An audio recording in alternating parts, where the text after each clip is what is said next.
করবো আজকে আপনারা এমন কিছু বানান যাতে ইচ্ছা করলেও কালকে আমরা ক্ষমতায় যদি যাই আমরা নুইসেন্স না করতে পারি, তারপরের দিন জানি আপনারা রাস্তায় নেমে যান।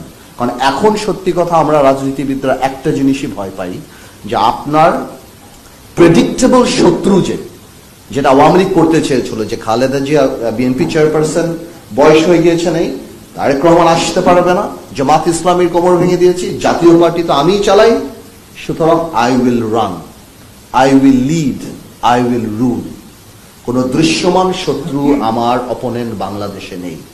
কিন্তু এই আল্লাহর তরফ থেকে যে অদৃশ্য যে একটা জিনিস চলে এসেছে, যার কারণে 15 দিনও টিকতে পারে না এই আওয়ামী সরকার, তো আমরা এখন জানি সেই জিনিসটাকে ভয় পাই, যে আমাদের অপোনেন্ট নাই, তার মানে এই না যে we can get away with any nonsense we do.